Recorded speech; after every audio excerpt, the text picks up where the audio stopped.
গ্রামের নাম দুর্গাপুর। রাত তখন ঠিক 12টা। চারিদিকে এমন নিস্তব্ধতা যে নিজের নিঃশ্বাসের শব্দেও ভয় লাগে।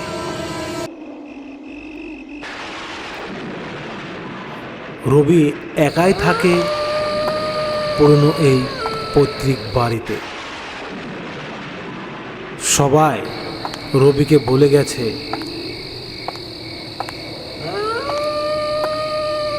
এই রবি, বাড়ির পেছনের জানালাটা রাতে খুলে রাখিস না।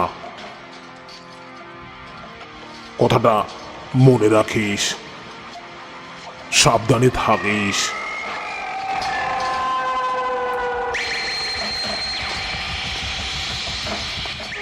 কিন্তু রবি এসব বিশ্বাস করে না।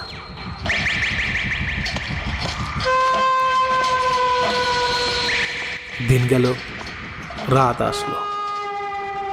সেই রাতে হঠাৎ বিদ্যুৎ চলে যায়। পুরো বাড়িটাই একদম অন্ধকার। হাওয়া নেই, তবুও ঘরের আশপাশ দিয়ে খটখট শব্দ।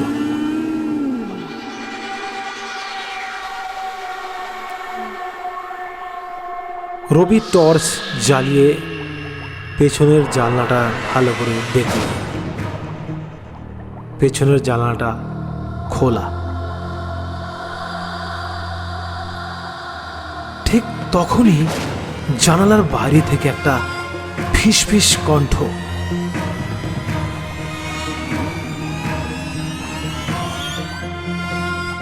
রবি, জানালাটা খুলে রাখলি কেন? রবির শরীর একদম জমে গেল, কারণ ওই কণ্ঠটা যে তার মায়ের। কিন্তু তার মা তো 5 বছর আগে মারা গেছে।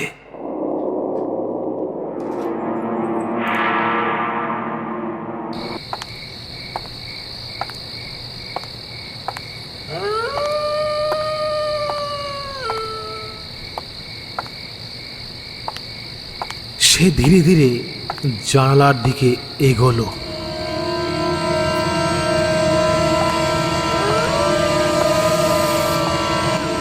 টর্চের আলো ফেলতে দেখল মায়ের মতো মুখ, কিন্তু চোখ দুটো উল্টো দিকে তাকানো। গলা থেকে ঝুলছে লম্বা কালো চুল।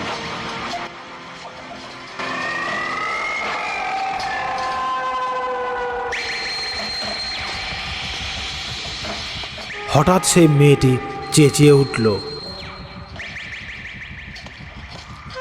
দরজাটা খোল, দরজাটা খোল।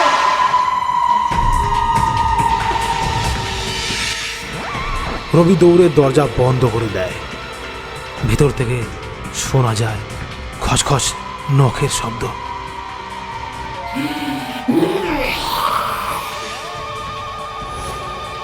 সারা রাত সে দরজা আঁকড়ে বসেছিল।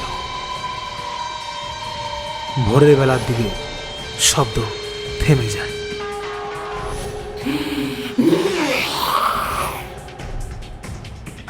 পরের দিন গ্রামবাসীরা বলে, কাল রাতেই তো ওই বাড়ির পেছনের কবর থেকে কেউ একটা উঠে এসেছিল।